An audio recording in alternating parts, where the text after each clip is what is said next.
Latvijas zelta talantiem iemirdzēties palīdz zelta zivtiņa.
Man ir gana. Visi kārtībā?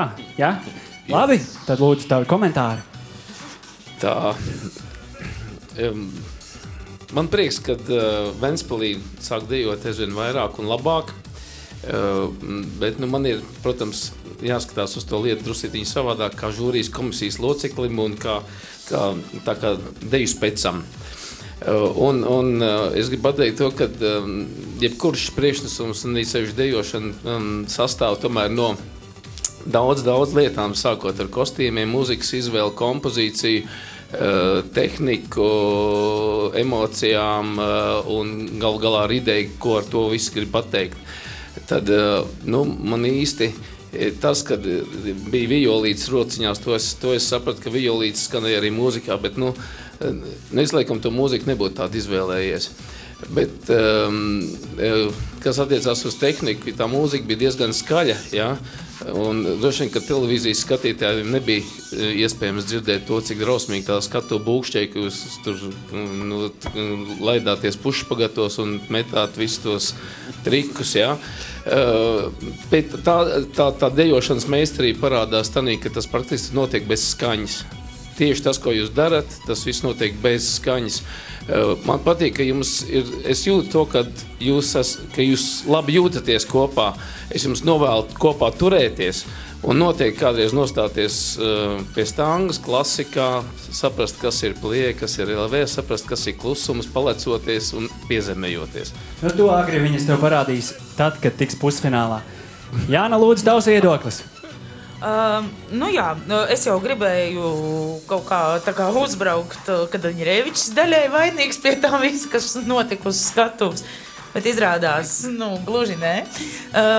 Bet tā kopējā bilde, ko es redzēju, es redzēju, ka jums patīk, ja? Ka, ka ir mirdzēji, juhu, ja? Tur tā neveikli čīgājat, ja? Bija kaut kādi brīži, ja?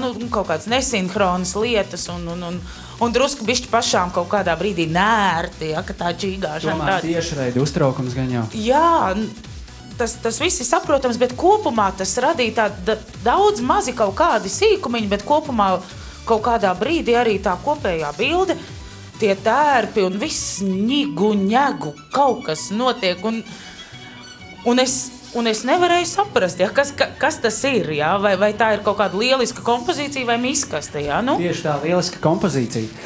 Jāni, lūdzu, tavs viedoklis. Man ir jautājums meitenēm, kas ir horeogrāfijas autors? Mūsu horeogrāfijas Padiļuka. Aha, skolotāji. Jā, man kā arī, mūziķim tā violīša lieta, jā, nedaudz tā, es pilnīgi, un tad, kad jūs aizmetāt, kaut arī tās nav īstas violas, es saprotu, paldies Dievam, ka tās nav īstas violas. Tad jūs jau tur aizmetāt viņas pa labi, pa kreisi, un turat viņas kā tāda koka pagalīti. Jā, violīti nedaudz savādāk, jā. Meitenes, cik jums ir gadi? 14, 15. Tu 14, 15 gados varēji dejot un violu spēlēt? Man šķiet, es ceru, ka man skolotāja, pirmā viola skolotāja bez Krovneja vēl ir pie labas veselības. Viņa man to tiešām lika darīt, gan dancot, gan to violu čīgāt. Tā kā tas tiešām ir darīts, jā. Bet, nē, tas, ko es gribu pateikt, un vēl viena lieta, jā, ka man liekas, es tik daudz tas saucās ritentiņš, jā, kad met apkārt. Es tik daudz ritentiņus mūžā neesmu redzējis, kā uz šīs skatuves jau otrā nedēļas laikā. Jā, ja mēs atceramies, tad Vitālijs arī uztaisīja ļoti daudz ritentiņus. Bet Vitālijam nav 14 gadu, tā kā, un viņam nav rokā viola, viņam spuldzīts. Viņš spuldzīts, jā. Bet, īstenībā tā, norezumējot, man divos vārdos var pateikt, ka tas bija tāds pozitīvs bardeks. Super, paldies. Agri, lūdzu, tavas 10 sekundes. Es meitenes jums tiešām novēlu turēties kopā, strādāt kopā un turēt šo te gaisotni, jo principā ir daudz kolektīvu, kas varbūt tās tiešām ārkārtīgi labi dejo, bet nav gaisotnes. Bet zvaigznīti jūs vēl neesat pelnījuši. Neko. Agri. Jāna, lūdzu, tavas 10 sekundes. Lai būtu, jo tauta izlems. Tieši tā, Jāna. Paldies, Jāni. Jāni, tavas 10 sekundes. Es šīs nedēļas laikā esmu kļuvusi par deju ekspertu, jo mēs ar Agri par to vien runājam. Un es gribu, lai jūs nebeidzat dejot un lai jums ir otrā iespēja. Es iedošu jums šoreiz.